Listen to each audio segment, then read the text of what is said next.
আপনি কি জানেন শয়তান মানুষকে ধোঁকা দেয় কেন?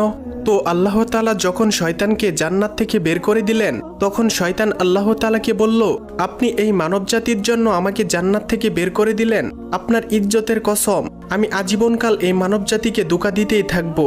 তারা যখন কোনো ভালো কাজ করতে চাইবে, আমি তখন তাদেরকে ধোঁকা দিয়ে খারাপ কাজের দিকে নিয়ে যাব।